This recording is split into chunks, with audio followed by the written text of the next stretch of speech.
Bom dia, meus irmãos. Cumprimentamos todos os irmãos com a graça, com a paz do Senhor Jesus Cristo. Vamos nos preparar nesse momento para aprendermos um pouco mais da palavra do nosso Deus. Nós vamos fazer isso hoje de uma forma bastante diferente, bastante peculiar ao dia, né? Geralmente nós trazemos um texto bíblico ou algum assunto em que nós apresentamos uma fundamentação bíblica e depois trazemos questões práticas, aplicações. E, geralmente isso é feito por mim, o pastor, ou pelo licenciado Vitor, ou por um presbítero, né? Geralmente os irmãos estão acostumados a apenas uma pessoa ministrar a aula, né? Hoje nós vamos fazer diferente porque nós vamos dividir a aula em duas. A primeira parte eu ficarei responsável, a segunda parte o licenciado Vitor ficará responsável, porque nós queremos apresentar algo que foi sonhado, orado, colocado diante do Senhor, aprovado pelo conselho da nossa igreja, e estamos agora numa fase de apresentar à igreja para implementarmos esse novo projeto. Então, com isso, nós avisamos aos irmãos de que essa escola dominical de hoje seria atípica nesse sentido, até porque todo primeiro domingo do mês nós temos uma classe conjunta e com temas pastorais, né? Então, por isso que nós vamos, nessa manhã, aproveitar dessa oportunidade da nossa escola dominical em conjunto, onde nós temos aqui as mais diversas faixas etárias. Eu sei que os nossos adolescentes ainda estão lá embaixo ensaiando, né, com as crianças, mas imagino que logo em seguida eles estarão conosco posteriormente. Então, eu vou fazer essa primeira parte, que é apresentar a ideia bíblica do nosso projeto. Tudo que nós fazemos fundamentados na palavra de Deus, e nós cremos que esse projeto ele parte da Escritura, com o objetivo então de servir a igreja, e aí depois nós vamos apresentar as características disso, as aplicações disso, e é importante que durante o momento em que nós estivermos falando, seja eu, seja o licenciado Vitor, os irmãos já comecem a se inserir nisso, né? Perguntar ao seu coração e responder ao seu coração: o que é que isso tem a ver comigo? Onde que eu posso me encaixar nisso? Onde que eu posso me envolver nisso? Porque nós entendemos que essa é uma direção para toda a igreja. Nós vamos então, nesse momento, orar, pedindo a Deus que nos abençoe para estes propósitos e logo em seguida iniciarmos a nossa escola dominical, a nossa aula de escola dominical. Fechemos os nossos olhos, vamos orar mais uma vez. Pai, nós estamos sempre diante da Tua face e é por isso, ó Deus, que nós reconhecemos a nossa pequenez, reconhecemos que sem Ti nada somos e nada podemos fazer. A Tua palavra diz que o coração do homem pode fazer planos, mas também a resposta certa vem do Senhor. Que o Senhor, então, ó Deus, como diz o salmista, confirme a obra das nossas mãos. Se esta for a Tua vontade, para a glória do Senhor. E é por isso, ó Deus, que nós, então, suplicamos que o Senhor nos dê agora a exata compreensão do princípio bíblico, dos textos que tratam daquilo que nós vamos trabalhar nesta manhã, e que a Tua igreja, ó Deus, possa compreender, a Tua igreja, ó Deus, possa entender esta palavra e guardar no seu coração, de modo que isso possa frutificar e assim glorificar o Teu santo nome. Ajuda-nos, ó Deus, tanto a mim quanto ao Teu servo, licenciado Vitor, nessa etapa desta manhã. É o que nós pedimos, no nome do nosso Senhor Jesus Cristo. Amém.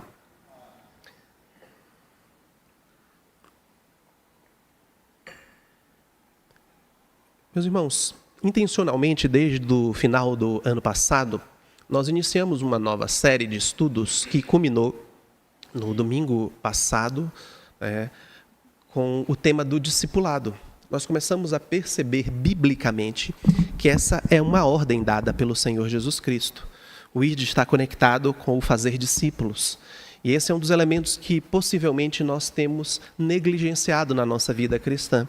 A ideia de que o Senhor nos dará oportunidades para que nós possamos convidar outras pessoas para seguir o Senhor Jesus Cristo. E quando nós convidamos essas pessoas, o Espírito Santo toca no coração dessas pessoas, essas pessoas vão precisar de alguém que lhes dê inicialmente um encaminhamento, uma orientação, pegue pela mão e o acompanhe durante esse processo. E nós então começamos a ser desafiados biblicamente já há há muitos domingos sobre quem é que deve fazer discípulos, e nós percebemos ali que não há exceções. Isso não é um trabalho do pastor, não é um trabalho da liderança da igreja, dos oficiais, dos professores, das professoras. Essa é uma ação onde todo o crente entende que, da mesma forma que o Senhor fez por nós, né, trazendo-nos a si por meio de outras pessoas, nós também somos instrumentos nas mãos de Deus para trazer outras pessoas para seguir o Senhor Jesus Cristo. Então nós percebemos que nós precisamos fazer isso, mas nós não precisamos fazer isso desordenadamente, mas existem maneiras de nós caminharmos, e nós então começamos a trabalhar como que isso pode ser feito, né? Então, aspectos práticos de como fazer um discipulado, um acompanhamento nesse sentido. Então nós gastamos muitos domingos incentivando os irmãos a perceberem isso. E foi interessante que à medida em que nós falávamos sobre esse assunto, isso gerou algum tipo de reação da igreja, do tipo, mas pastor, como que nós podemos fazer isso na prática se hoje as nossas atividades semanais se resumem à nossa reunião de oração que acontece pela internet, um estudo bíblico que nós fazemos via YouTube? Como é que nós somos incentivados a caminhar com as pessoas, mas nós não temos hoje essa plataforma, digamos, formalizada de alguma maneira pela igreja, onde nós poderíamos fazer isso? E então nós falamos, olha, espere um pouco que é para lá que nós vamos chegar. Então, é hoje o dia em que nós chegamos para trazer essa resposta concreta, bem objetiva, para que os irmãos entendam como que nós, como igreja agora, podemos também servir dentro dessa estrutura de discipulado. Então, além do aspecto individual, nós temos um aspecto eclesiástico, essa dimensão da igreja envolvida também com o discipulado, e isso vai depender de você que me ouve nessa manhã. Mas qual é a fundamentação bíblica, meus irmãos, para isso que nós queremos fazer? Veja, um dos maiores teólogos, antropólogos e missiólogos do nosso país, que graças a Deus nessa semana você deve ter recebido o vídeo, reverendo Ronaldo Lidório, graças ao Senhor, o milagre do Senhor, ele já não está mais com câncer, né? Foi feito o PET scan e não deu mais nenhum sinal de câncer. Nós estávamos orando por ele e Deus graciosamente deu essa dádiva, dessa bênção. Agora ele vai continuar o tratamento, se recuperando em casa, mas graças ao Senhor o câncer foi eliminado ali da sua vida. E esse é um dos servos de Deus que mais tem contribuído com a missiologia, não apenas transcultural, mas dentro da própria igreja, né? E um dos aspectos que ele considera é justamente o fato de quando as igrejas crescem, as igrejas acabam se desenvolvendo, né? Ela sai daquele formato de uma igreja pequena, onde todo mundo conhece todo mundo, onde todo mundo se vê com muita frequência, para uma igreja com estrutura maior. Isso acaba tornando a igreja mais lenta, ele fala, e muitas vezes essa igreja lenta dificulta a sua reprodução, o desenvolvimento de novos trabalhos. E qual é a proposta que ele apresenta? Ele diz assim: em igrejas grandes, saudáveis, algumas soluções para a barreira natural ao crescimento têm sido o desenvolvimento de pequenos grupos, que é a multiplicação da liderança ou ainda a reprodução de congregações espontâneas a partir de uma igreja-mãe. E aí nós temos um outro teólogo chamado Harry Heider, que ele afirma que o seguinte: o sistema de pequenos grupos não é apenas uma boa ideia, uma invenção social ou uma manobra psicológica. É um sistema derivado da Bíblia que promove a plenitude do discipulado. E o nosso objetivo nessa manhã é observarmos onde que a Escritura fala sobre isso. Onde a Escritura fala que a igreja pode ou deve se reunir em grupos menores, sendo liderados por pessoas que vão administrar esses grupos menores, onde que essa ideia de divisão, no primeiro momento, parece ser ruim, né? Como que a gente vai dividir a igreja em grupos menores, né? Nós estamos aqui coletivamente, em grupos grandes, nós já trabalhamos tanto para que a igreja pudesse formar um grande grupo, agora nós vamos voltar a nos reunir em grupos menores. Nós vamos perceber que essa é uma estrutura bíblica, essa ideia de você ter uma liderança, né, que pensa tanto no aspecto corporativo, coletivo da igreja e da sua grande massa, mas também a delegação de responsabilidades para que grupos menores sejam pastoreados. Aí faz sentido, meus irmãos, quando nós falamos há umas 2 semanas atrás, por exemplo, que não deve existir na igreja aquele microgerenciamento. Lembra que eu falei? A ideia de que o pastor ele precisa cuidar de cada área da igreja. Cada área da igreja cada ponto é de alguma forma supervisionado pelo pastor. Não, o pastor, ele delega, ele dá essas responsabilidades para outros grupos menores. Lembra que nós falamos também sobre dividir a liderança no sentido de concessão de crédito? Ou seja, é quando você escolhe algumas pessoas que já são experimentadas, que já foram treinadas, e você concede a essa pessoa uma determinada responsabilidade, né? E nós estamos fazendo isso a vida inteira aqui nessa igreja. Quando nós temos o trabalho das mulheres, quando nós temos o trabalho dos jovens, né? Não é o conselho da igreja que fica ali atuando, mas há pequenas concessões de responsabilidades para que essas pessoas liderem esses determinados grupos. E assim funciona também, meus irmãos, com outras dinâmicas. Por exemplo, quando nós olhamos para a Escritura, eu quero então tratar esse primeiro aspecto, o nosso irmão vai colocar aqui. No Antigo Testamento, nós encontramos de forma incipiente essa estrutura no ministério de Moisés. No momento em que ele sai da terra do Egito, rumo à terra prometida, nós temos ali milhares de pessoas, como que um único líder, Moisés, poderia liderar sobre todas aquelas pessoas e resolver todos os problemas, todas as pendências. Então Moisés percebe que o seu trabalho ali estava sendo muito desgastante e ele então clama ao Senhor que o ajudasse nesse sentido. Deus então estabelece essa divisão, essa multiplicação de funções para que outras pessoas pudessem resolver outras causas e não ficassem todas essas coisas sob a responsabilidade apenas de Moisés. Então Êxodo capítulo 18, a partir do verso 21, nos diz assim a palavra de Deus.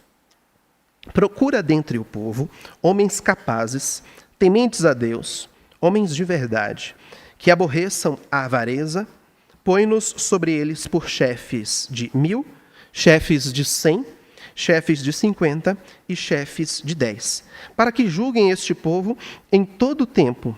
Toda causa grave trarão a ti, mas toda causa pequena eles mesmos julgarão. Será assim mais fácil para ti, e eles levarão a carga contigo.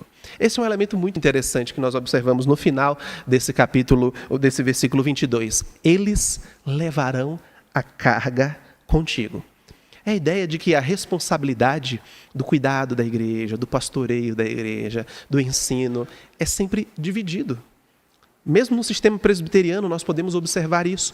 A Constituição da nossa igreja diz que os presbíteros devem resolver os problemas da igreja e, se não conseguirem, eles levam ao pastor, né? Então, a igreja precisa estar acostumada a contar também com os seus presbíteros, uma vez que elas escolhem os seus presbíteros, que são também os seus pastores, e à medida em que eles conseguirem resolver aquelas causas, as coisas estão sanadas, não precisam nem levar conhecimento ao pastor. Mas o que as pessoas fazem, né? Pulam aquela etapa e já...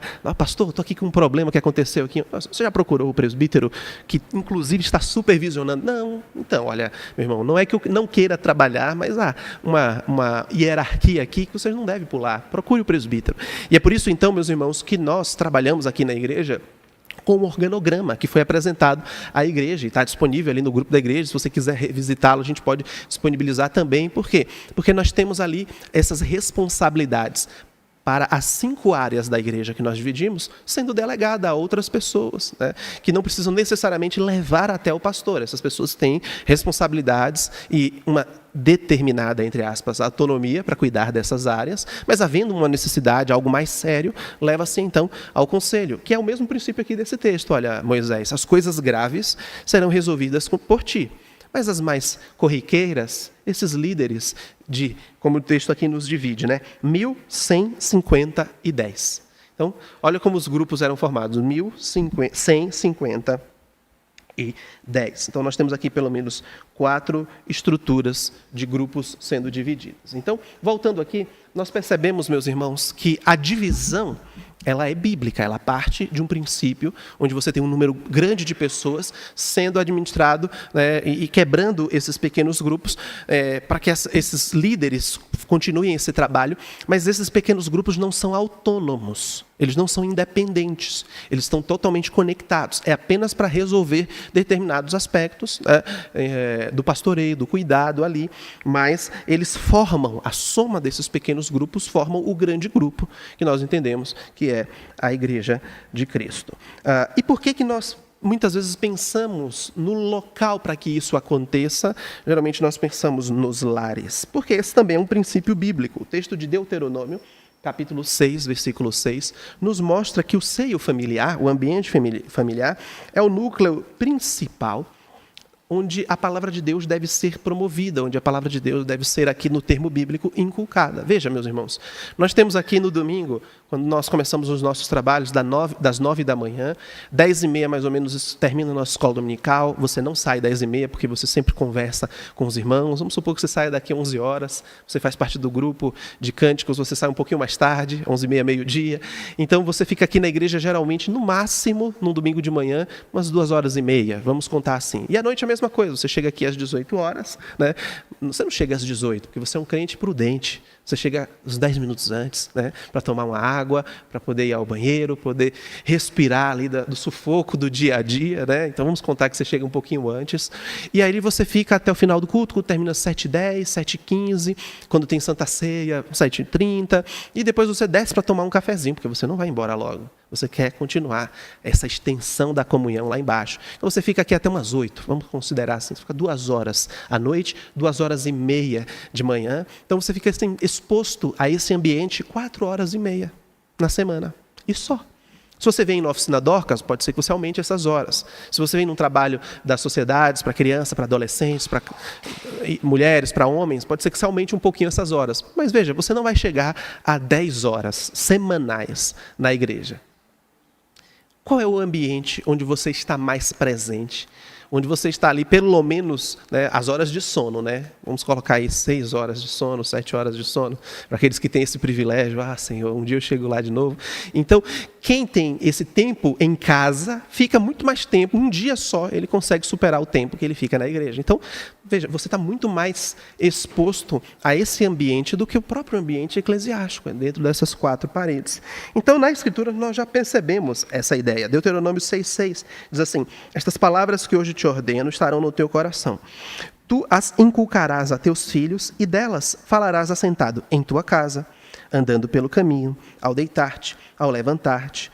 Também as atarás como sinal na tua mão e te serão por frontal entre os olhos. E as escreverás nos umbrais da tua casa e nas tuas portas. Então percebam que no Antigo Testamento nós encontramos essa ênfase de ensino nos próprios lares. Então, não é que o povo não se reunia. Depois nós vamos ver o estabelecimento do tabernáculo, o local para que o povo pudesse prestar cultos corporativamente, como um grande corpo. Mas o grande momento onde as pessoas mais passavam tempo eram nos seus lares. Não é à toa, meus irmãos, que isso fica muito claro quando Josué, o substituto de Moisés, chama o povo para relembrar a aliança que Deus havia estabelecido com o seu povo e disse: olha, seus pais adoraram ídolos no passado. E agora vocês precisam tomar uma decisão. Se vocês vão servir a esses ídolos ou se vocês vão servir o único Deus. E aí o que Josué diz? Eu e a minha casa serviremos ao Senhor. Então ele disse: olha, esse núcleo que Deus me colocou para poder administrar já tomou a decisão. Eu e a minha casa serviremos ao Senhor. E o povo correspondeu a esse chamado de Josué e afirmaram também que serviriam ao nosso Deus. Meus irmãos, em toda a Escritura nós vamos encontrar elementos que apontam para esse momento, esse ambiente, esse local estabelecido pelo Senhor como um local propício, adequado para crescer na comunhão, para falar sobre o Senhor, para cantar louvores ao Senhor. Por exemplo, o salmista no Salmo 78, verso de número 3.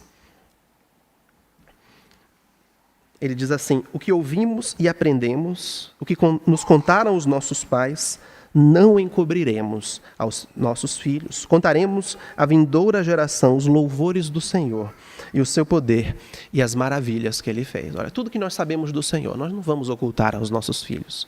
Pelo contrário, nós vamos contar a essa geração o que Deus fez e as suas maravilhas. Então, o povo de Deus, em todos os tempos, em todas as épocas, devem reproduzir quem Deus é, o que Deus fez, dentro do seu ambiente familiar, proclamando, glorificando, exaltando ao nosso Deus nesse ambiente sagrado que é o nosso próprio lar. Então, isso é o que nós observamos no Antigo Testamento. Então, e no Novo Testamento, como que nós podemos enxergar estes elementos? Meus irmãos, não é diferente do Antigo Testamento. No texto sagrado da Palavra de Deus, sobretudo no início, no desenvolvimento da igreja, onde nós encontramos isso no livro de Atos, nós percebemos que essa estrutura, ela continua surgindo, né, na Igreja de Cristo, mesmo ciente de que eles tinham também os momentos para cultuar ao Senhor coletivamente. Então, nós encontramos no livro de Atos diversos momentos em que as pessoas se reúnem nas casas, né? Então, eles iam para a igreja. No livro de Atos, no capítulo 3 do livro de Atos, nós encontramos eles indo ao templo. João, nós inclusive já expomos esse texto, né? João e Pedro que curam um coxo de nascença, mas eles estavam indo ao templo para orar. E o texto dá a ideia de que eles faziam isso constantemente. Então, embora eles tivessem esses encontros no templo, nós percebemos então que com o desenvolvimento do evangelho e o crescimento das pessoas, eles não tinham condições, né? Então, nós temos ali milhares de pessoas sendo convertidas em Pentecostes, e depois a palavra de Deus sendo pregada, e o livro de Atos dizendo que as pessoas que creram no Senhor Jesus Cristo iam se multiplicando, aumentando o número daqueles que criam no Senhor. E eles entenderam que o melhor local para eles poderem reunir, para eles poderem se desenvolver coletivamente e também como um corpo de Cristo seria nos próprios lares, né? Então, essa expressão de casa em casa é muito comum. Nós podemos observar isso naquele texto clássico de Atos, capítulo 4. Observe, por gentileza. Em Atos, capítulo 4, no final do capítulo 4,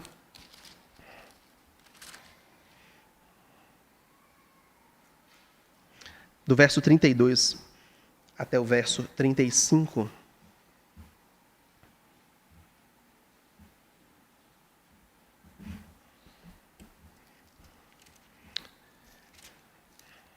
Perdão, é o Atos 2, 42. Atos 4 fala sobre o crescimento também e o cuidado que eles tinham uns para com os outros. Atos 2, 42 nos traz essa expressão especificamente, né? E perseveraram na doutrina dos apóstolos, na comunhão, no partir do pão e nas orações. Em cada alma havia temor, e muitos prodígios e sinais eram feitos por intermédio dos apóstolos. Todos os que creram estavam juntos e tinham tudo em comum, vendiam as suas propriedades e bens, distribuindo o produto entre todos, à medida em que alguém tinha necessidade. Diariamente perseveravam unânimes no templo, partiam pão de casa em casa e tomavam as suas refeições com alegria e singeleza de coração, louvando a Deus e contando com a simpatia do povo. Enquanto isso, acrescentava-lhes o Senhor dia a dia os que iam sendo salvos. Então, veja o destaque do verso 46. O texto nos fala dos dois ambientes onde eles se reuniam. Diariamente perseveravam unânimes no templo e partiam o pão de casa em casa, tomando as suas refeições com alegria e singeleza de coração. Então, uma coisa não exclui a outra. Nós não precisamos escolher um método, um local. Nós vamos só nos reunir no templo, nós vamos nos reunir só nas casas. Não. Assim como a igreja fez no seu princípio, nós podemos então fazer tanto no templo quanto de casa em casa. E aí, então, pode passar o próximo slide. Nós percebemos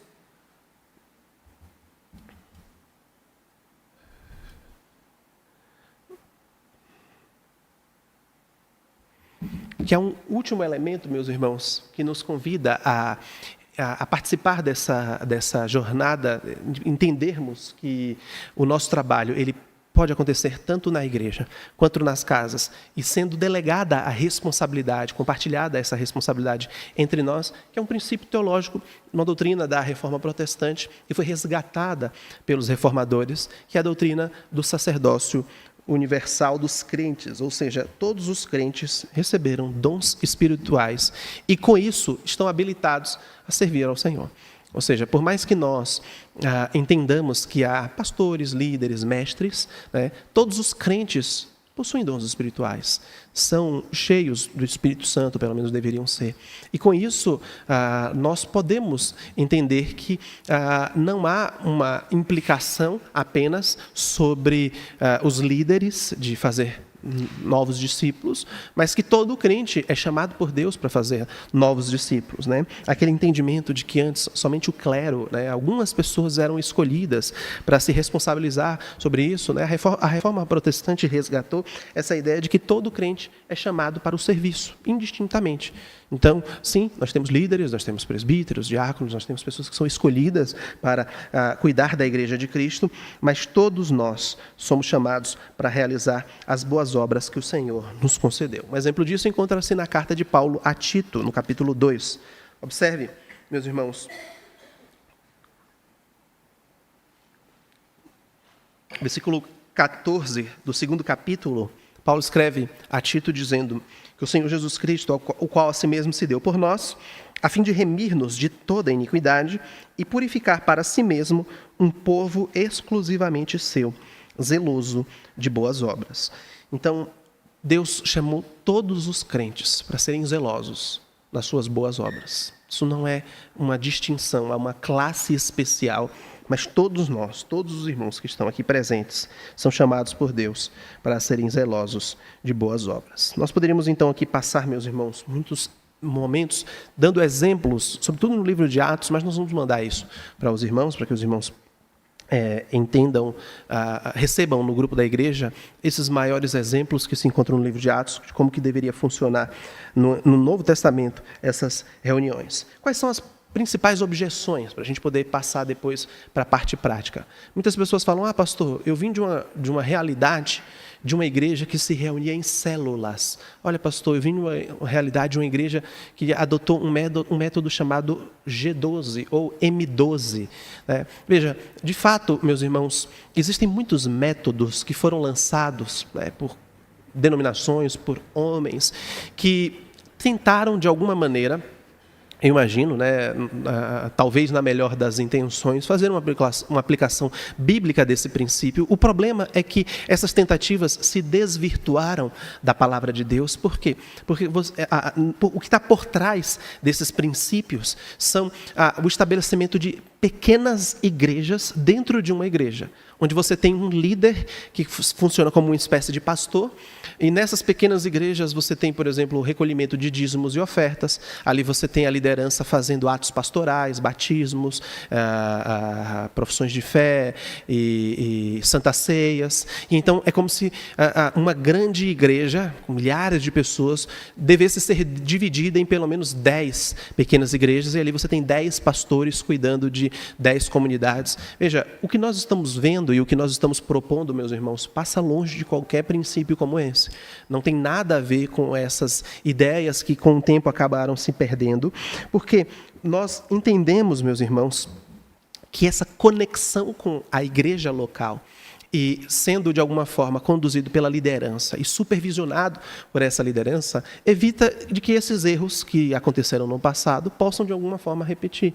Então talvez você que esteja um pouco, talvez já de alguma maneira receoso, porque já experimentou em alguma outra igreja um modelo que possa aparentemente ser parecido com esse, fique com seu coração em paz, porque nós não vamos dividir, a nossa ideia não é compartimentalizar e fazer com que a igreja funcione de forma autônoma, estanque em determinados locais. Não, é apenas encontros periódicos, regulares, como os irmãos verão, com grupos que serão divididos muito tranquilamente, nós veremos depois os critérios, conduzidos pela própria liderança da igreja, a liderança essa que é escolhida pela própria igreja. E o que é que nós pretendemos fazer então, meus irmãos? Para essa parte agora, eu vou passar a palavra ao licenciado Vitor, mas antes de passar a palavra para ele, deixe-me perguntar se algum irmão tem alguma dúvida sobre essa fundamentação bíblica do que é você se encontrar no seu ambiente familiar ou compartilhar do seu ambiente familiar com uma outra pessoa para juntos aprenderem da palavra de Deus. Alguma dúvida, alguma colocação que algum irmão queira fazer? Por favor, fique à vontade, viu? Se não há, então, nosso irmão, o licenciado Vitor, continuará para essa segunda parte, para que os irmãos entendam aonde nós queremos chegar do ponto de vista prático, ok? O Lê já está pronto.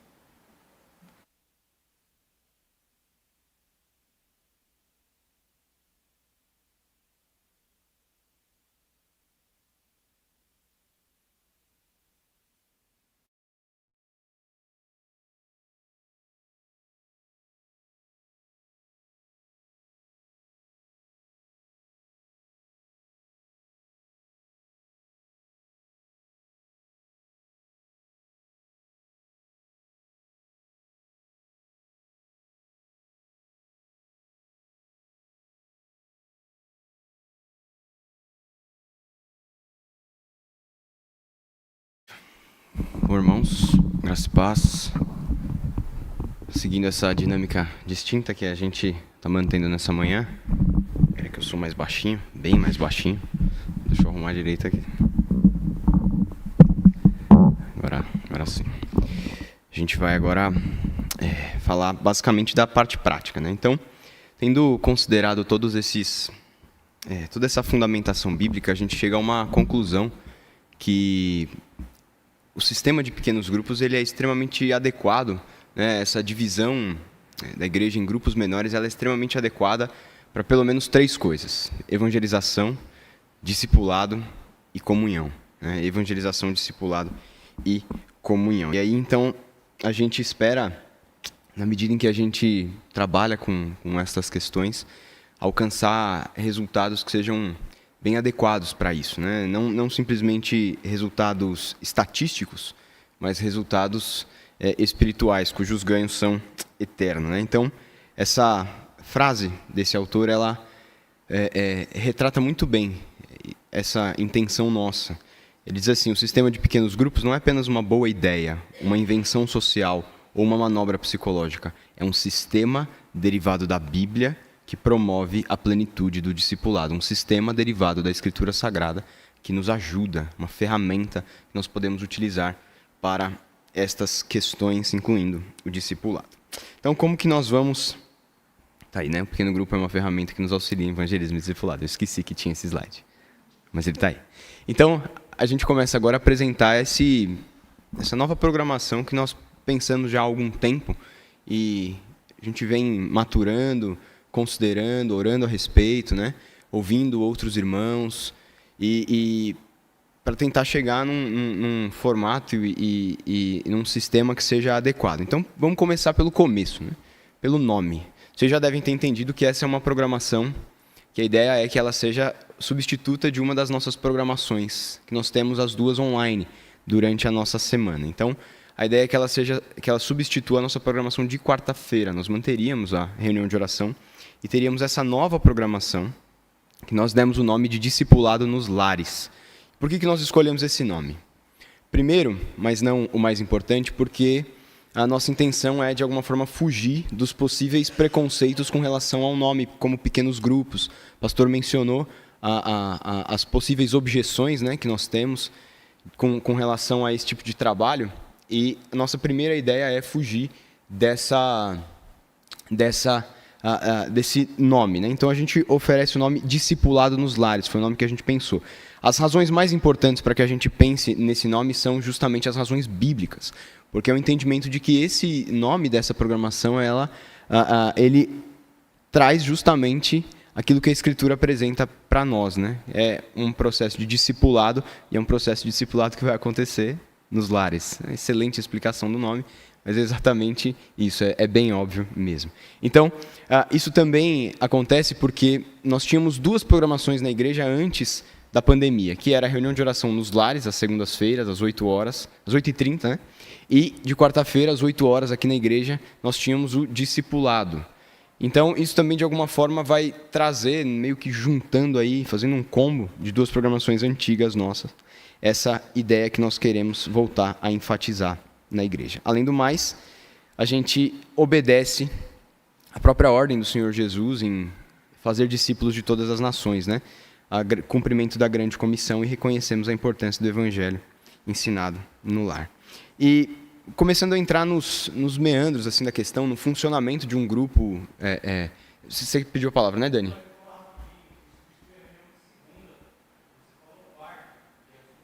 Isso, tá certo. Substitui a reunião de quarta-feira. De quarta-feira mesmo. O estudo bíblico no YouTube. Professora Adriana. Isso. Uhum. Alô? Nem mesmo o Dirceu, né, tinha. Na verdade, pelo que a gente tem conversado, né, nós teríamos uma programação a mais daquelas que nós temos hoje, né? Nós continuaríamos com a reunião de oração às segundas-feiras nos lares, só que remoto, obviamente, né? E o discipulado ele continua acontecendo, só que de modo Sem pilha. Certo. Também não. Tá certo. Não, só para ficar claro que o presbítero Adriano levantou aqui, que essa não é uma programação substituta, talvez eu tenha usado o termo errado de fato. Nós vamos manter o nosso estudo de quarta-feira nesse novo formato que nós começamos há 2 semanas atrás, um estudo um tanto quanto mais curto, né, respondendo às perguntas do Catecismo Maior de Westminster. E essa programação ela vem aí nessa nova configuração, tá certo? Até porque existe uma certa liberdade com relação ao estudo bíblico de quarta-feira. Ele não é mais ao vivo. Os irmãos talvez já tenham percebido isso. Ele não, antes nós fazíamos ao vivo, agora ele não é mais ao vivo. Ele é gravado, apesar de você assistir. Se você clicar lá às 7h30, você vai assistir ele ao vivo, né? Como um episódio gravado ao vivo. Mas nós já eu não estou ali às 7h30 na frente da câmera, dando o estudo. Então, isso também prejudica até um pouco da interação dos irmãos, que também já não era muita antes, mas até pelo próprio formato. Então, de fato, né, uma programação acrescida, considerando esse novo formato do estudo bíblico que a gente tem agora às quartas-feiras, 7h30, com o estudo do Catecismo Maior. Então, entrando no grupo de discipulado, meus irmãos, como que nós entendemos como é o funcionamento como seria o funcionamento desse grupo de discipulado, né? Nós temos 4 funções dentro de um grupo de discipulado, funções que nós entendemos ser adequadas para o funcionamento desse trabalho, até com base em outros irmãos e outras igrejas que têm esse tipo de trabalho nas suas próprias igrejas. Nós chegamos a essas 4 funções. A primeira é a função do anfitrião. Como ele é um grupo de trabalho, né, de discipulado nos lares, a gente precisa de um lar, né? Precisa de alguém que tenha disposição no seu coração de abrir a sua própria casa para receber esse grupo de discipulado que vai se reunir ali de maneira fixa, salvo em algumas exceções, e também num momento inicial quinzenalmente, mas já a gente vai entrar, né, nesse funcionamento do grupo. Mas quanto a este anfitrião, a nossa pretensão é de que ele seja alguém hospitaleiro e alguém com disponibilidade. Ele precisa ser hospitaleiro pela própria exigência da Escritura Sagrada, né? A Escritura nos ensina a sermos todos hospitaleiros. Pedro vai dizer lá na sua carta, capítulo 4, verso 9, ele escreve a um povo que sofria com as aflições e dificuldades da época, e uma das orientações que ele dá para aqueles irmãos é ser mutuamente hospitaleiros, né? Ele está querendo dizer assim, olha, vocês têm que ser generosos ao ponto de abrir não só o coração, mas a casa de vocês para receber essas pessoas. E a hospitalidade é uma doutrina, uma prática ensinada desde os tempos do Antigo Testamento, quando o estrangeiro que viajava não tinha onde ficar, não tinha hotel 5 estrelas onde ele pousar, e não tinha um hotel seguro aonde ele pousar, e aí a orientação então da Escritura de que o povo de Deus fosse hospitaleiro, abrisse a porta das suas casas para receber não só os irmãos em Cristo, mas também até mesmo aqueles que eram estranhos, os estrangeiros, né, ao seu próprio convívio. Então, a prática da hospitalidade é uma manifestação clara e principal do amor ao próximo, como a nós mesmos, uma ordem do Senhor. Então, o anfitrião, ele precisa ter essa característica, ele precisa ser alguém hospitaleiro e precisa ter disponibilidade. Óbvio, não adianta a gente ter um anfitrião que ele não tem nenhum horário, dia, durante a sua semana para receber os irmãos na sua casa, ou que tenha um horário muito apertado, né? Enfim, então a disponibilidade é essencial para que essa pessoa seja um anfitrião. A segunda função que a gente entende essencial para um funcionamento de um discipulado nos lares é a função do líder. O líder é alguém que, naturalmente, precisa atender a certas qualificações da Escritura também. Ele precisa ser alguém maduro espiritualmente, capaz de conduzir aqueles que estão ao seu redor, como nós vimos ali no texto de Êxodo, né? Nessa divisão de grupos de pastoreio. Tem que ser alguém capaz de pastorear esse grupo, de conduzi-los na palavra de Deus, de ser alguém pacificador, manso, conselheiro, né? Tem que ter o bom manejo da palavra de Deus, dentre outras características, mas estas as principais, né? Tem que, basicamente, ele não precisa ser um mestre em teologia, mas ele precisa ter um bom manejo da palavra de Deus, precisa conhecer a Escritura Sagrada, precisa saber usá-la, né? No seu contexto. A terceira função que nós temos é a do vice-líder para o funcionamento do grupo. A função do vice-líder ela é basicamente a função do líder, né? Mas a ideia é que, na medida em que a gente está em um grupo de discipulado, exista alguém também sendo discipulado especificamente para assumir em determinado momento a função do líder. Nossa ideia é que esse grupo cresça. E ele crescendo vai deixar de ser um pequeno grupo, vai ser um grupo M, né? Não vai ser mais P, e ele vai, então, precisar ser dividido, vai precisar ir para um novo lar, acontecer de maneira distinta desse outro grupo, e alguém vai precisar conduzir este novo grupo. E este vice-líder, que vem sendo preparado pelo líder, é quem deve, então, assumir a liderança desse grupo. Isso é um processo muito importante da Escritura Sagrada. Quando Paulo escreve a Timóteo, na segunda carta, capítulo 2, verso 2, ele fala: tudo isso que você aprendeu de mim, isso mesmo você transmite a homens fiéis e idôneos, para que eles também ensinem a outros. Então, esse é o processo de discipulado. É o que eu aprendi, eu ensino para outro, para que outro possa ensinar a outro. Então, esse processo de formação de um novo líder, ele respeita a própria instrução da Escritura Sagrada, e ele é essencial para a vida da igreja. Quando um líder ele ensina a outro, e a igreja ela tem a sua liderança sempre renovada, porque as pessoas elas se vão na igreja, né? A nossa igreja tem 58 anos, né?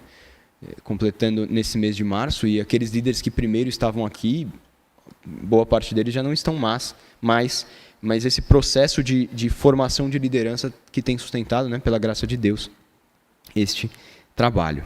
E a última função é a função do auxiliar. É alguém que vai ficar com seus olhos bem atentos, né? Observando o que está acontecendo ou o que está deixando de acontecer num grupo. Então, basicamente, é alguém que vai, enquanto todo mundo está ali na correria, né, ele acaba não prestando atenção em muitas questões. Esse auxiliar é alguém que vai parar, vai olhar e falar: o fulano de tal não veio, segunda vez que ele não está aqui, né?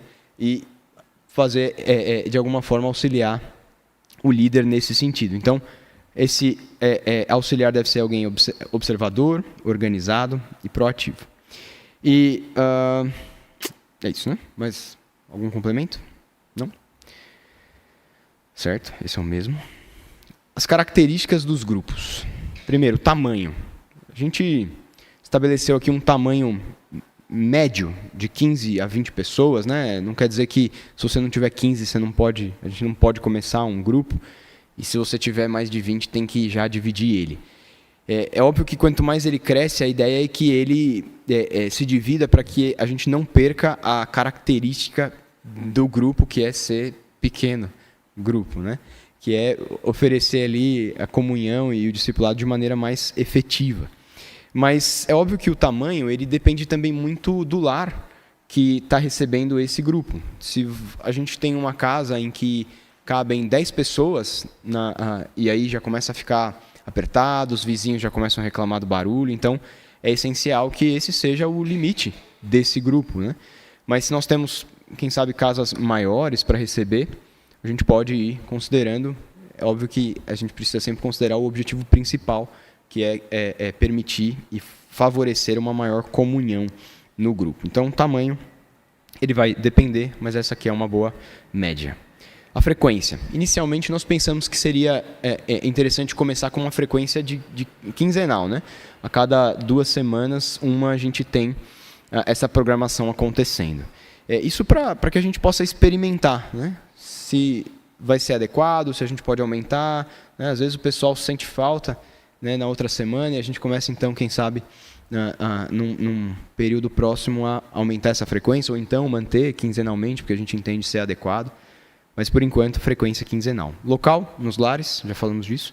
Nosso objetivo, crescimento e multiplicação, não especificamente numérico, né? Óbvio que o numérico ele faz parte também, mas objetivo é crescimento e multiplicação, principalmente em termos espirituais.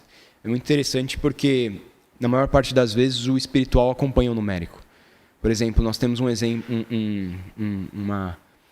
um modelo em Atos 16. Paulo ele chega à região da Macedônia com a sua equipe pastoral, Silas e Timóteo, e Lucas também estava nessa viagem.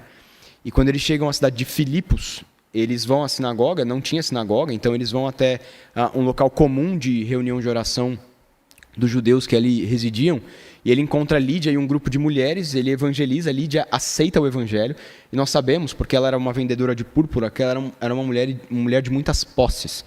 E o texto diz, lá em Atos 16, você pode conferir, que ela abriu as portas da sua casa para receber os irmãos. Então a igreja de Filipos, para quem Paulo escreve, cerca de 10 anos depois, aquela carta da prisão, ela começa numa casa, ela começa num trabalho no lar de Lídia, né? Depois Paulo sai da casa de Lídia, vai andar pela cidade, evangeliza uma jovem escrava que vem ao Senhor. Depois ele é preso por causa dessa evangelização junto com Silas. Na prisão eles cantam louvores, a cadeia treme, tudo desmonta, cai. O carcereiro é evangelizado com a sua família 10 anos depois, e depois eles voltam para a casa de Lídia, e cerca de 10 anos depois a gente tem a formação dessa igreja, com líderes, com problemas inclusive, né? Evódia e Sintique, que ali discutiam uma pequena discussão. Então a formação de uma igreja que começa inicialmente com a evangelização no lar, com um grupo que se reunia no lar. Então o crescimento espiritual, muitas das vezes, ele vai ser acompanhado por um crescimento numérico também, mas esse não é o nosso objetivo principal. Nós esperamos, então, crescer no Senhor. E a duração do encontro, uma duração de 1 hora. Então, aqui a gente pode ter uma divisão melhor dos momentos do encontro, do funcionamento desse grupo quanto aos períodos, né? Primeiro a gente começa sempre com uma abertura, é a ideia.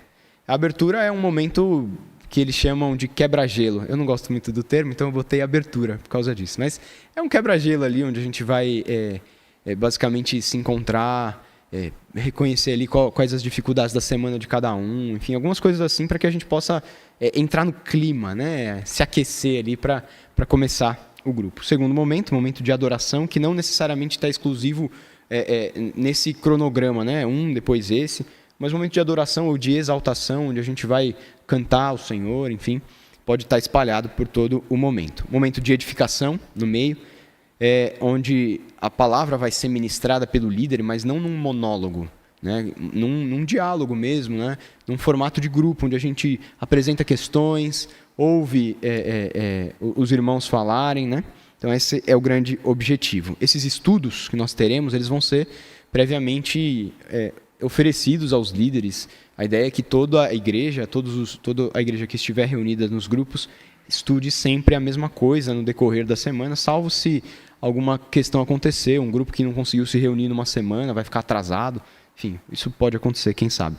Mas, então esse é o terceiro momento, e momento de oração, onde a gente de maneira principal vai ouvir os irmãos, né, como se fosse uma mini reunião de oração, mas daquele grupo específico, onde a gente vai poder ouvir as dificuldades de cada irmão, né, as aflições, poder orar junto, levantar nosso clamor a Deus junto, né, como igreja que ali se reúne. Esse é um momento que, para mim, ele é um dos mais importantes do grupo, né, onde a gente pode conhecer profundamente o coração um do outro e assim servir, auxiliar. Às vezes você ouve um irmão fazer uma reclamação, né, no sentido de fazer um pedido a Deus, que é um mesmo pedido que você tem feito no seu coração, ou ele compartilha uma dificuldade que você tem enfrentado também, e assim a gente pode caminhar junto. E o último momento, livre, né? Mas não tão livre, o momento da comunhão.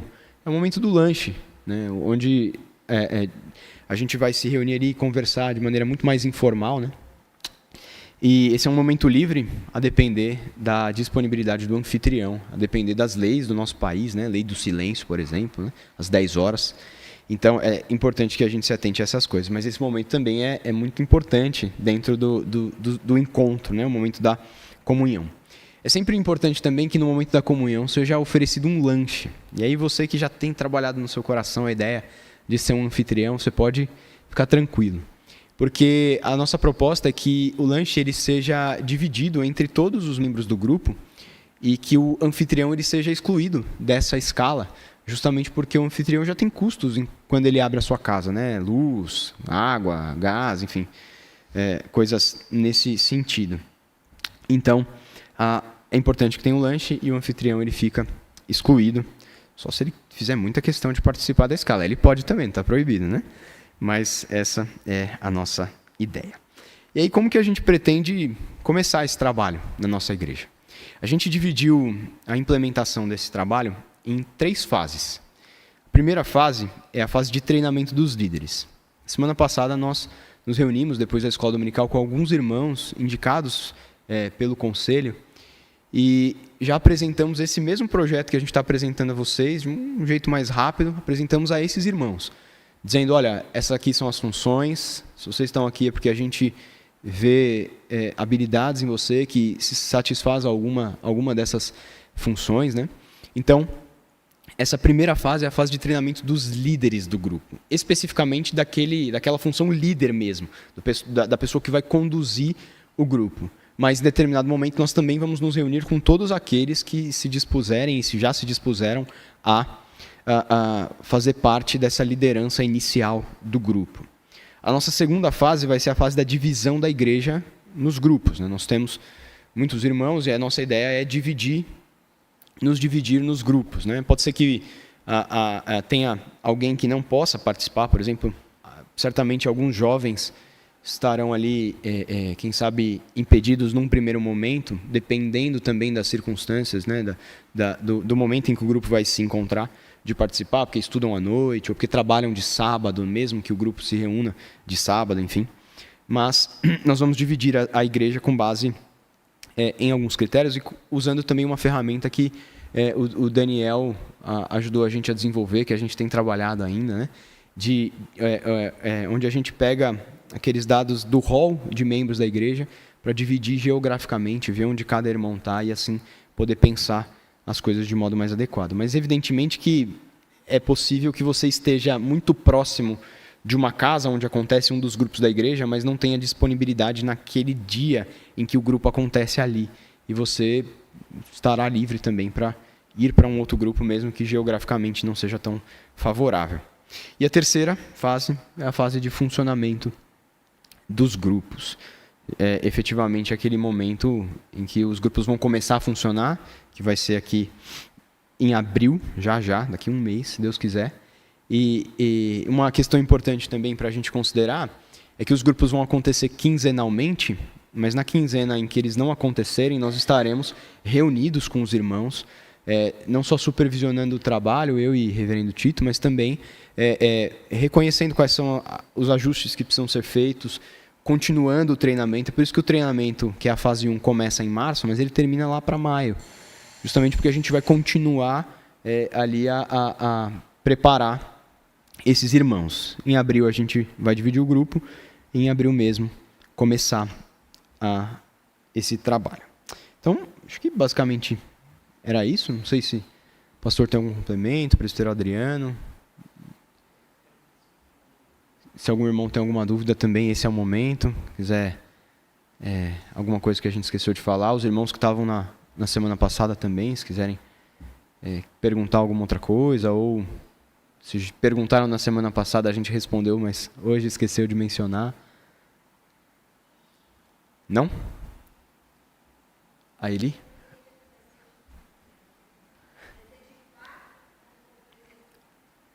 Boa. Uhum. Certo, obrigado, Eli. Ele perguntou quanto aos dias, né, da semana em que esse grupo vai acontecer, o que ele pode acontecer. A orientação nossa é para que ele só não aconteça de segunda à noite, na hora da reunião de oração. Considerando que o estudo de quarta-feira ele é gravado, e você tem a liberdade de assisti-lo em qualquer momento da semana, depois de quarta-feira às 7h30, você então fica livre para mesmo se reunir num grupo que aconteça na quarta-feira à noite. E ele pode acontecer de sábado também, não teria um problema. Eu já ouvi relatos de igrejas em que eles tinham um grupo que chamava Grupo Corujão, assim, que acontecia na sexta, das 10 à meia-noite, assim, que era para jovens que estudavam, trabalhavam, né, e estudavam, e que se reuniam nesse horário. Então existe uma liberdade a depender da disponibilidade daqueles que serão os anfitriões, né? A depender aí do combinado de cada irmão, mas fica livre para definir o melhor dia e horário, excetuando-se segunda-feira à noite. Jonas, por favor. Queria perguntar em relação à escolha dos participantes do grupo, né? A gente tem uma luta tremenda, às vezes, aqui, quem cuida das sociedades internas, para que a gente não para a gente desfazer certas diferenças, certos grupos que às vezes existem dentro da própria sociedade, né? Então há já um planejamento para a gente evitar esse tipo de... veja, a gente está adotando um nome chamado discipulado nos lares, mas a bibliografia chama pequenos grupos, né? Isso de pequenos grupos. Qual é a ideia, qual seria o modo de trabalharmos para que a gente evitasse o surgimento de grupos de fato, que talvez não se misturassem? Então, a Eli comentou sobre jovens, né? Eu fico pensando que se a gente tivesse um grupo de jovens, será que isso promoveria a comunhão de todos ou, em alguma medida, sustentaria ou fomentaria a segmentação? Então, assim, como é que quem já trabalhou com isso, lida com esse tipo de situação? Porque é uma preocupação que, eventualmente, a gente já lida nas sociedades internas, etc. Né? Acho que essa é a pergunta. Excelente colocação. É importante a gente considerar esse assunto, sim. As famosas panelinhas, né? Veja, é natural que nós tenhamos afinidades, né? Que a gente se reúna em grupos menores, dentro de grandes grupos, e que nós tenhamos afinidade maior com um ou com o outro. E não me parece que a própria existência de um grupo menor de afinidade, vou chamar assim, um nome bonito para panelinha, não me parece que ele seja de todo problemático. Ele me parece problemático na perspectiva de que ela é uma panelinha fechada, em que ninguém pode ser incluído, né? E isso é um grande perigo que a gente corre, gerando possíveis divisões, né? Micro segmentações do grande grupo. Então, a nossa intenção, ela não é dividir os grupos com base, pelo menos não de maneira, não sendo esse o primeiro critério, com base na idade ou em questões assim. Nossa ideia é dividir primeiro pensando na geografia e na disponibilidade, né? Mas é evidente que isso pode acontecer, né? A gente tem famílias que os filhos são amigos, né? E de alguma forma a gente faz a opção por esse grupo. Não seria um problema, não inicialmente. Até porque a nossa ideia é que com o tempo esses grupos eles se dividam. E é possível que essas pequenas panelinhas que foram desenvolvidas, elas tenham que naturalmente se dividir para a formação de novos grupos. E isso dá uma dor no coração, né? Fico imaginando, você está ali se reunindo com as mesmas pessoas quinzenalmente por 6 meses, e aí aquele grupo ele cresce tanto, graças a Deus, e ele precisa ser dividido. Vai dar uma dor no coração, né? Aquela separação, mas isso é um processo que vai ter que acontecer. O que a gente vai sempre precisar se lembrar é de que nós, os pequenos grupos, eles não são exclusivamente algo para nos beneficiar, né? Ele não gira em torno de nós, de que nós sejamos alimentados, de que nós sejamos servidos. Isso vai acontecer, mas como uma implicação de que nós nos reunimos assim para a glória de Deus, para servir ao Senhor. Então, o pequeno grupo ele promove evangelismo, discipulado e comunhão. Então, a gente se reúne assim para que a gente possa evangelizar um irmão um amigo que não vem à igreja e não pisa daquela porta para dentro de jeito nenhum. Ele vai servir para que a gente possa, de certo modo, se dedicar mais no discipulado de uns para com os outros, e não necessariamente daquele que é o nosso semelhante, né, digamos assim. Então, ele é muito mais promover o serviço ao próximo, o serviço do reino, do que o serviço a mim mesmo, né? Então, a gente vai precisar entender isso e atribuir isso para a gente, de que nós não seremos consumistas. Não podemos ser consumistas, nós precisamos ter a disposição de servir. Lá em Atos, mais uma vez, a gente tem um episódio, não me lembro o capítulo de cabeça, em que Paulo e Barnabé são enviados, né, para a missão, e eles saem do meio da igreja, né? Eles oram, o Espírito Santo mostra, e Paulo e Barnabé são enviados. Então eles são retirados da igreja para ir servir o reino. Isso muitas vezes acontece. Nós temos que ter essa disposição de, às vezes, sair dessa zona de conforto, né, do ambiente que nós estamos, para ir para algum outro lugar, mesmo que seja na outra esquina, para poder servir o reino de Deus. Foi o que aconteceu com Paulo e Barnabé. Então, beleza. Presbítero Adriano. Adriano. Tá chegando. Chegou.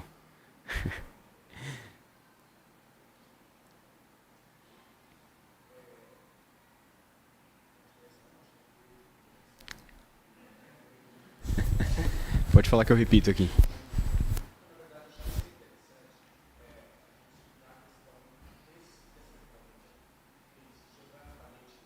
Uhum. 1, 2.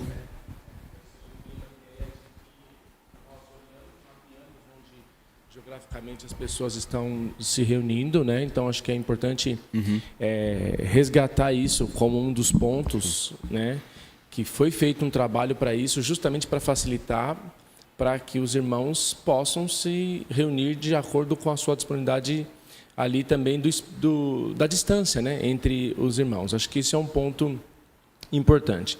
É claro que, e a gente já conversou sobre isso também, que se de repente, quando os grupos se definirem, né, o grupo que eu moro mais perto se reúne num dia que eu não posso, sim, tudo bem, eu tenho a liberdade de escolher me agrupar com outras pessoas.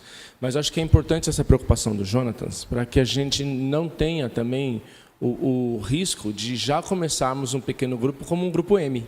Né? Ou seja, um grupo que já tem que começar se dividindo, né? MG. Para a gente tomar cuidado nesse sentido, porque por mais que às vezes eu queira fazer parte dali, eu preciso entender que por trás disso tudo existe uma razão maior, né? E acho que é importante isso também. As afinidades elas se criam quando eu também abro espaço para que outras amizades, outras relações, outras pessoas façam parte do meu convívio, né? Então acho que é importante também a gente entender isso daí. Tá chegando o furacão aí. Tá certo. Ô Marcelinho, se você puder, na transmissão, colocar sua câmera agora, que eu vou mostrar um negócio, só para não aparecer na transmissão. Mas só um exemplo, né, de como que seria isso. Então, o Dani ajudou a gente no desenvolvimento dessa ferramenta. Você pode observar que aqui a gente tem, de acordo com os dados da... Não, pode deixar minha tela. Só tira da transmissão do YouTube. Tem o mapinha aí da nossa região, né?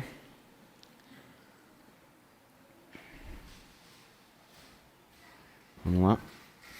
Ah, tá lá já. Eu tô aqui olhando para lá. Beleza. Então tem aqui o mapinha da nossa região. Por exemplo, se a gente dá um zoom aqui, a gente chega aqui pertinho da Marginal Tietê, tá eu e Elô, né? Então, basicamente, essa é a nossa intenção, considerando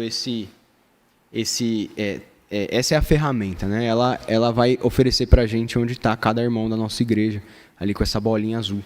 E com base nisso, a gente pensar onde os grupos estão ali onde eles vão ser melhor colocados e onde cada irmão vai ser melhor agregado, né? Então, acho que era essa a ideia, mostrar isso aqui, né? Isso, exatamente. E aí, com o tempo, isso também vai ficar claro, né? Onde cada grupo vai estar geograficamente reunido, se um grupo um pouco mais para cá, um pouco mais para lá, enfim, de acordo com onde está a densidade demográfica da nossa igreja. O Andrei pediu a palavra?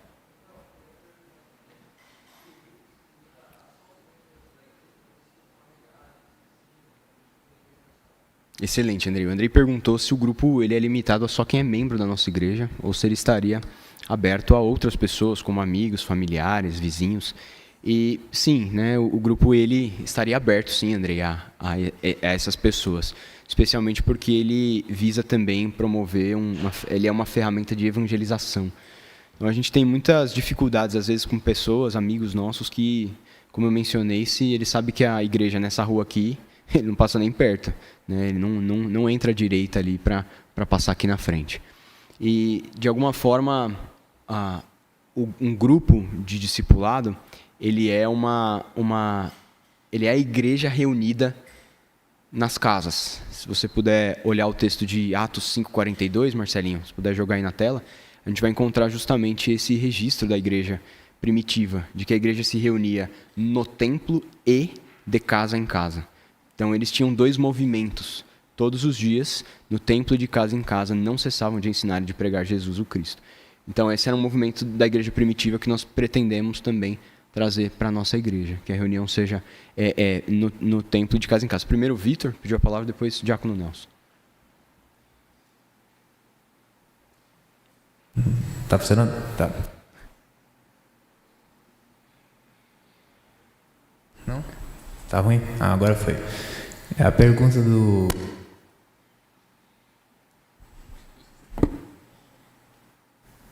Eu acho que agora vai.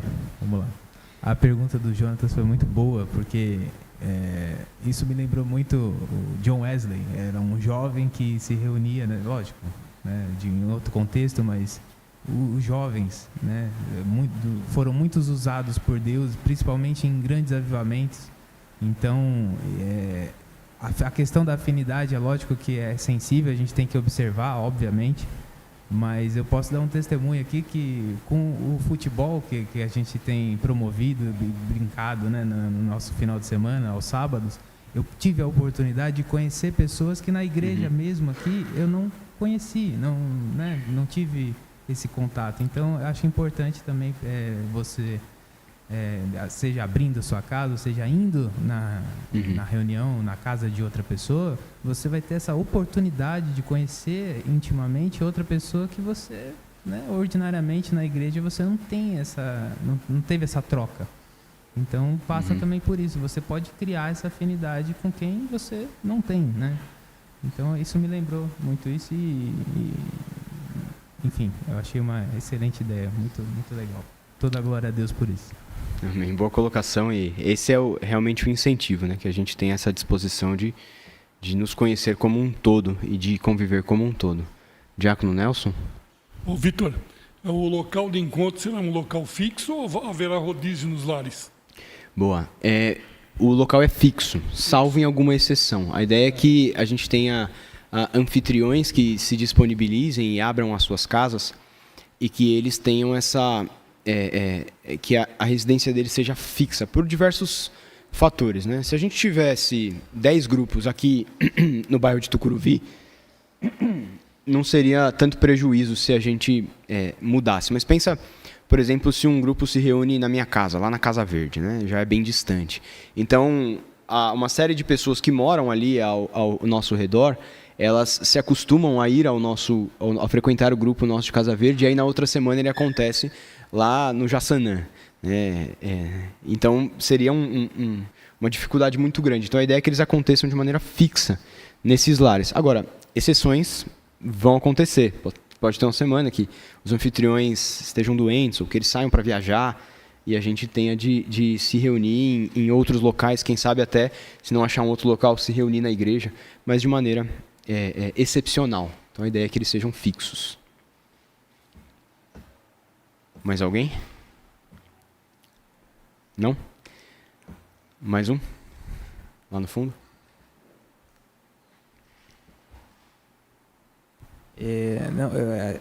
Na verdade, eu vou perguntar em nome da Paula. Ela quer saber se dá para você ficar fixo em um grupo ou tem a possibilidade, né, a depender da sua disponibilidade de ir a outros, né? Legal. Enfim, eu acho que é essa a pergunta, mas depois, enfim, ela me... Boa pergunta também. A ideia é também que você fique fixo naquele grupo, naquele pequeno grupo de pastoreio, porque você possa desenvolver a comunidade com aqueles irmãos ali, né? Que você desenvolva esse relacionamento de proximidade e de discipulado com os irmãos que ali se reúnem quinzenalmente. Então a ideia é que você esteja fixo naquele grupo. Mais uma vez, podem haver exceções, mas são exceções, né? Uma dessas exceções somos eu e Pastor Tito. Nossa ideia a ideia do projeto como um todo é de que nós não tenhamos um grupo fixo, nem de que nós tenhamos um grupo na nossa casa. Por quê? Porque nós precisaremos supervisionar os grupos. Então, vamos supor que nós tenhamos 2 grupos acontecendo de quinta-feira à noite.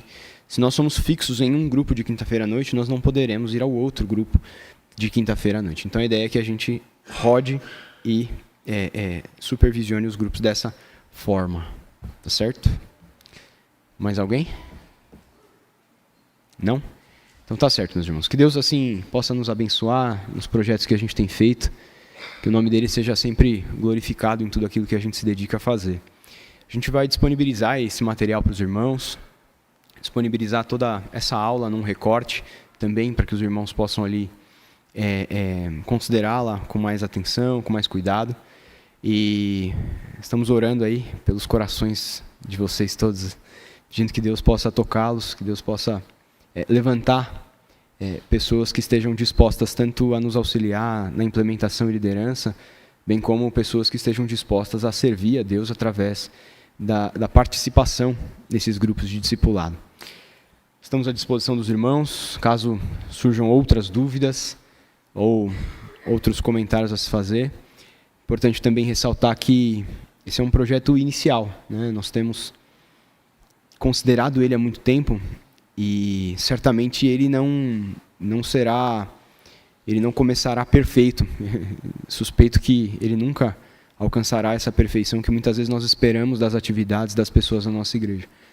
Então é muito importante que nós tenhamos também a misericórdia e a compaixão no nosso coração, aquele amor que cobre multidão de pecados, para que nós aprendamos juntos, para que nós cresçamos juntos e nós saibamos e tenhamos a humildade de corrigir e reconsiderar os nossos passos na medida em que nós percebemos que eles não são tão adequados.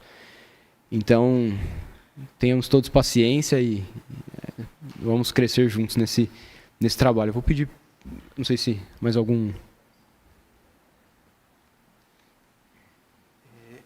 Apenas uma informação para a gente considerar. O nosso objetivo, se Deus permitir, é trabalharmos inicialmente com 4 grupos. Tá? Então, já temos em mente alguns irmãos. Pode ser que alguém fale assim, olha, pastor, eu quero ser um anfitrião, eu quero ser uma anfitriã. Nos procure, porque talvez numa segunda etapa a gente possa considerar também. Eu sei que existem outros elementos que são estratégicos nesse assunto, né? Nem todo mundo, como foi dito, vai ter essa condição, mas nós já temos aí mapeado, pelo menos, se Deus assim nos permitir, de 3 a 4 locais, e um deles, na semana passada, já se manifestou, não vou citar nomes, mas já ficamos muito felizes.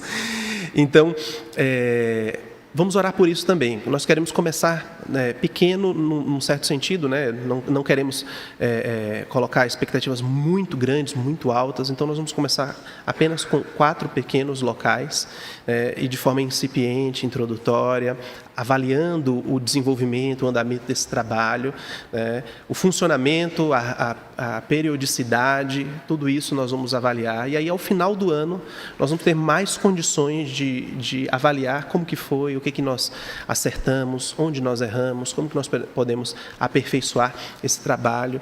E aí, quando nós estivermos nessa fase, Deus já nos permitir pensar nesse sentido de multiplicarmos, de passarmos para um outro local, aí sim nós vamos também considerar o que os irmãos, a manifestação dos irmãos, a disponibilidade dos irmãos. Então, por isso que é importante lembrar que nós queremos começar com 4. E aí, respondendo ainda, complementando o que foi perguntado pelo nosso irmão Jonatas, nós já entendemos também, meus irmãos, que as sociedades internas da igreja cumprem o papel de manter juntos pessoas da mesma faixa etária, muitas vezes do mesmo sexo, da mesma afinidade, de aspectos que já lhes são comum, já cria essa identidade. E temos programações que são específicas desse nicho. Então, ontem mesmo teve uma programação para o UCP, teve aniversário da Federação da SAF. Então, dentro da estrutura da igreja, nós já temos ambientes para que existam esses encontros dessas afinidades.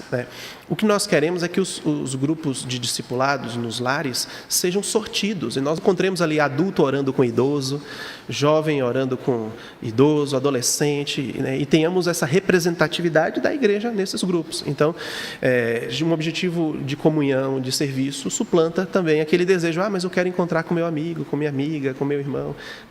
Então, nós já vamos ter a oportunidade, talvez naquela mesma semana você já vai encontrar o seu amigo, o seu irmão, então fiquem em paz, porque o objetivo é justamente fomentar esse momento de comunhão com toda a igreja, e com todo tipo de pessoas e classes da nossa igreja. Creio que apenas esse complemento. Tamara, por favor.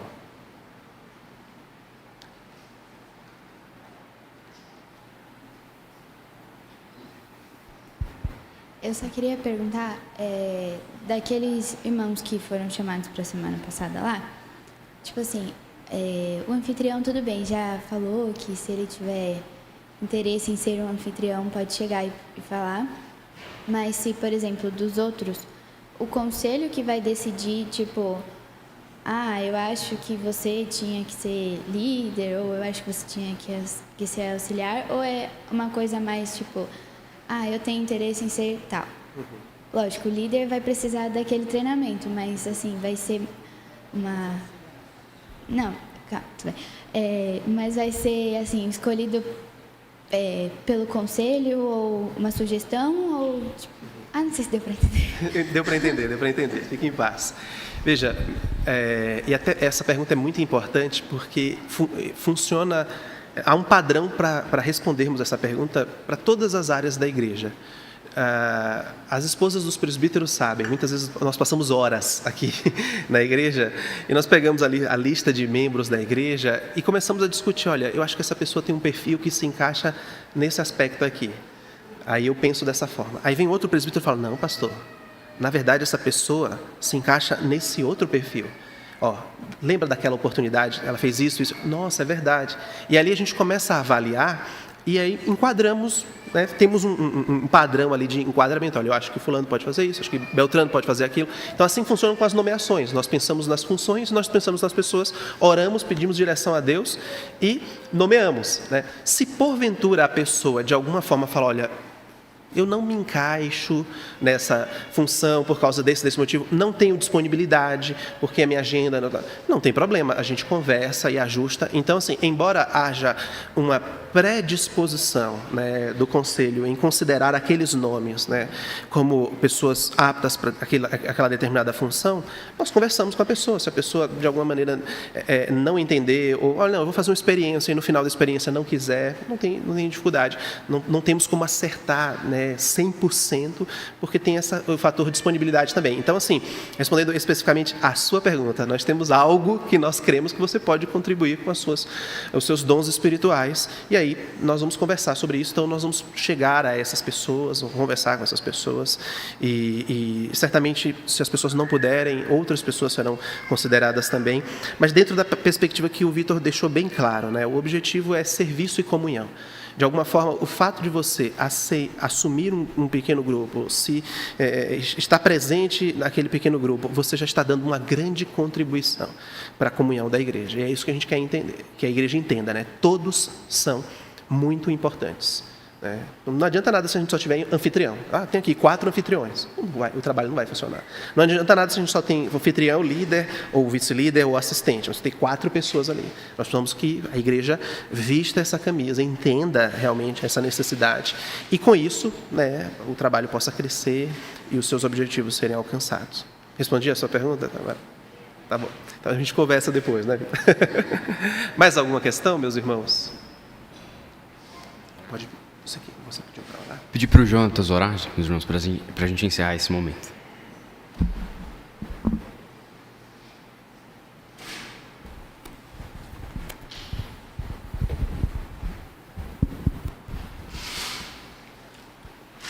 Ó Senhor Deus, muito obrigado, Pai, por esse momento em que a Tua igreja reunida pôde discutir a respeito do discipulado nos lares.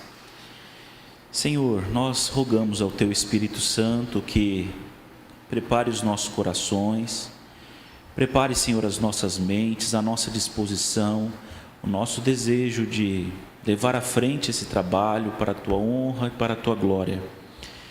Prepara também, Senhor, a casa das pessoas que estão tão dispostas a receber-nos. Prepara, Senhor, as nossas agendas para que tiramos, Senhor, tempo do nosso dia, tempo da nossa semana para nos dedicarmos ao Senhor.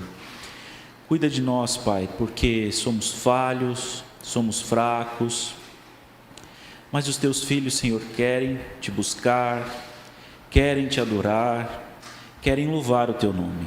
Nos ajuda, Senhor, a seguir em frente no Teu trabalho, a buscar sempre adorar e viver para o Senhor e também amar os nossos irmãos. É no nome de Jesus que nós oramos. Amém, Senhor. Amém, meus irmãos. Deus os abençoe.